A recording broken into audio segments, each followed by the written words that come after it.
Prestige, automobile et collection, roulez élégance avec Crooner. Bonjour, Augustin Mabille de Poncheville pour Crooner Radio et l'émission Gentleman Drivers. Je suis expert en automobile de collection et aujourd'hui je voudrais vous parler d'un terme très générique, les Youngtimers.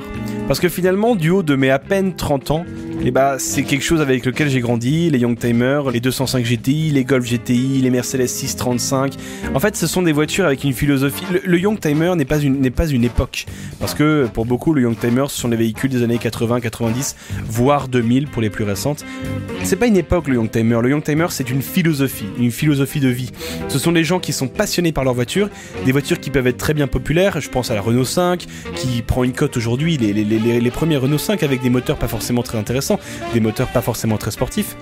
Ce sont des voitures aujourd'hui qui ont une cote extraordinaire dans un état et les gens commencent à les restaurer. C'est très intéressant de voir ça. La restauration des populaires dont personne ne voulait il y a 10 ans parce que c'était complètement dépassé, et les gens qui se baladaient avec une Renault 5 il y a 10-15 ans et qui était leur voiture de tous les jours finalement en avaient quasiment honte, alors qu'aujourd'hui on retrouve une cote d'amour extraordinaire avec une Renault 5. Je parle de la Renault 5 parce que c'est le premier exemple qui me passe sous la tête, mais je pense à la Peugeot 205, je pense à toutes ces petites citadines françaises qui ont relevé des marques. La Peugeot 205 a complètement relevé Peugeot de la crise au début des années 80 où Peugeot plongeait du nez par rapport à la concurrence. La 205 a été un miracle chez Peugeot et de la 205 découlera la 205 GTI en 1,6 litre, en 1,9 litre, la 205 avec un moteur turbo 16 soupapes qui est plus de 200 chevaux et 200 km/h annoncés. C'est des voitures qui sont extraordinaires avec un arrière caractéristique très large comme la Renault 5 Turbo 2 qui est dans le même moule que la 205 T16. Mais finalement, le Youngtimer, c'est un laboratoire technique et qui va mêler l'ancien, finalement le rétro, mais aujourd'hui on fait du néo-rétro, mais à l'époque c'était du rétro, et le très moderne. On va retrouver la technologie de turbo qui est très importante dans toutes ces voitures-là.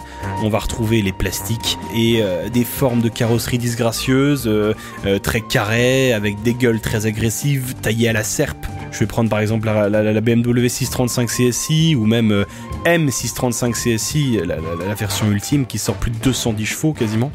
C'est des voitures extraordinaires à vivre avec une gueule terrible. C'est cet avant de requin comme ça qui plonge vers la route, très très agressif.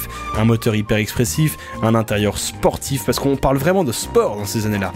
On a des sièges baquets, on a des boîtes très courtes, on a des moteurs rageurs qui prennent des tours. Et aujourd'hui, avec les voitures modernes, on perd tout ça. Les voitures d'aujourd'hui, finalement, c'est une philosophie qui est extrêmement différente, parce qu'avec cette politique du downsizing, on rajoute des turbos, on rajoute de l'hybridation, on a des moteurs qui perdent en cylindrée, alors qu'avant c'était la course à la cylindrée. Si vous prenez par exemple la BMW M5, donc la série 5 mais qui est musclée, commençait avec un 6 cylindres, elle est passée au 8 cylindres et a même atteint le V10 avec la M5 60. Je pense malheureusement qu'on ne retrouvera plus ça.